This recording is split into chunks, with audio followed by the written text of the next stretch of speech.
selesai sehingga kehangatan bayi tetap terjaga. A. Atur posisi ya. Posisinya harus ekstensi. Yakinkan bahwa di belakang sini terpasang bantal sehingga posisinya menghidu. Ya, jarak antara dagu dengan sini ada. Sehingga dia akan dongak dan setelah dongak mulutnya akan terbuka. Ya, mulut terbuka. Kemudian isap lendir. Mana ini section saya. Waktu men-section jangan salah. Nekennya di luar, setelah itu baru masuk, baru dilepas. Buang di sini. Posisi masih nutup, masukkan lagi. Jangan salah, udah masuk baru dipencet. Dorong. Sering-seringnya gitu. Itu udah yang aspirasi mekonium udah langsung sepsis bayinya. Ya, jadi sepsis. Jadi pengaturan sectionnya juga harus jelas. Pada tahap kita airway yang disection memang hanya daerah mulutnya, membersihkan ya. Dah setelah itu keringkan. Mulai dari kepala ya, kemudian daerah tangan, kemudian punggung, kemudian ke bawah. Sisi sebelah sininya juga. Ya. Ini dengan menggunakan bedong yang pertama, anggaplah ini kotor, sehingga ini kita singkirkan karena ini sudah basah. Ya, ini sudah basah. Dengan kain yang kedua, ini kan di bawahnya masih ada kain nih, ya. Anggaplah ini kain yang kedua, segera ditutupkan kembali. Kalau sudah yakin bayinya sudah kering, ya. Ini bayi yang cukup bulan dan cukup berat badan, ya. Nanti perlakuannya kalau bayi yang kecil beda. Ini masih ditutup. Setelah ditutup, masuklah ke A yang terakhir. Atur posisinya kembali untuk apa? Untuk menilai. Ternyata sudah kita lakukan haikal, bayinya menangis hasil evaluasinya. Menangis, bergerak aktif. Apa yang kita lakukan pada bayi? Perawatan rutin, selesai resusitasi. Kan seringnya gitu, cukup dengan kita lakukan rangsangan, kita jaga kehangatan, bayinya langsung bugar. Gitu kan? Berarti masuklah tahapan ini ke tempatnya Mbak Eka neonatal esensial. Lanjutkan apa yang belum imunisasi. Kalau tali pusarnya belum sempat, lanjutkan di sana. Jadi intinya pada waktu ketemu bayi lahir tidak napas, jangan pikir yang lain dulu. Pikirkan bagaimana caranya bayi ini menjadi napas, menjadi hidup. Makanya resusitasi itu kan menghidupkan. Dia dewa sebetulnya kalau sukses. Ya. Sehingganya yang diperlukan, yang dipikirkan kita bagaimana bayi ini menjadi hidup. Dengan haikal aja 30 detik ternyata bayinya sudah hidup, ya sudah selesai tugas kita. Akan tetapi kalau misalnya hasil penilaian haikal sudah, atur posisi untuk dinilai bayi tidak bernapas misalnya dok, belum ada napas, belum apalagi nangis, lanjutkan ke PTP. Baru kita lanjutkan ke VTP dengan konsentrasi hanya 21 selama 30 detik. Tekan lepas lepas, tekan lepas lepas, tekan lepas lepas 30 detik. Ternyata belum sampai 30 detik, baru 6 kali saya seperti ini bayinya nangis. Apakah harus dilanjutkan PTP-nya? Tidak. Enggak, sudahi. Ya, jangan dilanjutkan. Tinggal dievaluasi, dia menangisnya dengan merintih atau tidak, ada retraksi atau tidak. Kalau ada retraksi berarti yang dibutuhkan bayi sipep, gitu larinya ke sipep.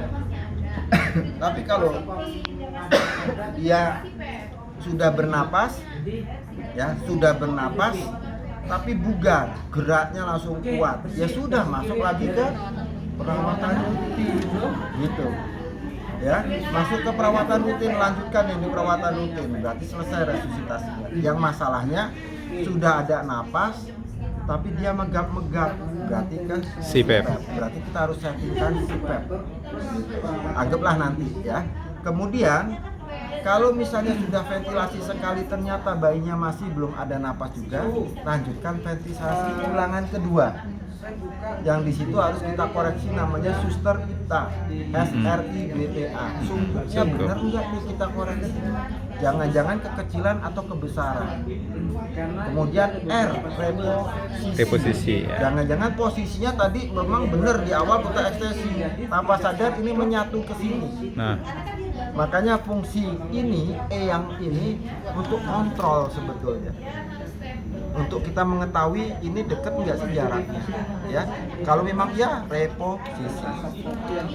Isap lendir. Tadi di tahap airway yang diisap memang daerah mulut saja.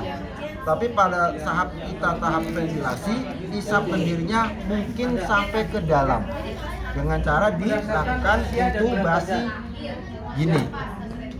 Intubasi, kemudian masukkan section ini. Jadi settingannya tapi kalau secara umum Selang section ini dimasukkan ke dalam.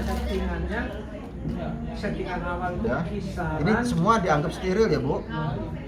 Nah, udah kelihatan betul. Oh, itu masuk, kita masukkan. Nyeksonnya enggak posisi disesuaikan secara terus menerus, tapi dengan cara ini disedot sambil ditarik. Gitu ya. Jadi bukan dengan cara ini masuk, udah masuk, ini diangkat, kemudian dikorek-korek, ini enggak. Ya. Tapi bersamaan dengan alat ETT-nya itu kita tarik.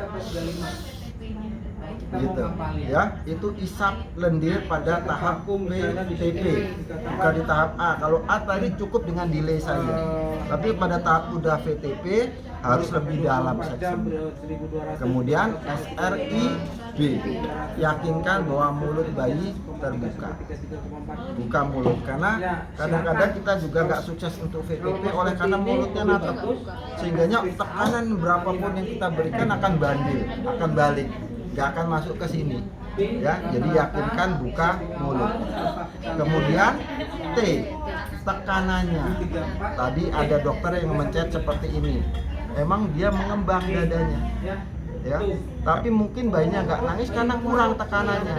Mungkin kalau ini isi maksimal hanya 8 liter, dokter mencetnya seperti ini baru 4. 4 aja sebetulnya sudah gerak, tapi belum memberikan efek ke bayi, sehingga naikkan tekanan dengan dipulkan. 8 liter, naikkan tekanan. Kemudian yang terakhir A, atur lagi posisinya untuk dilakukan penilaian.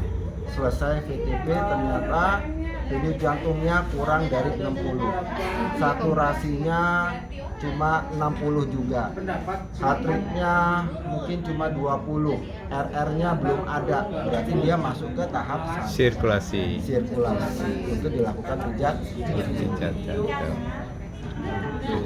ya. Itulah langkah demi langkah pada alur resusitasi. Jadi sampai kapan kita melakukan VTP? Sampai bayi itu sudah menangis. Kan nangisnya nggak kedengar. Memang iya, kalau bayi sudah bernapas, dia biasanya cuma kayak merintih atau gimana gitulah. Ya.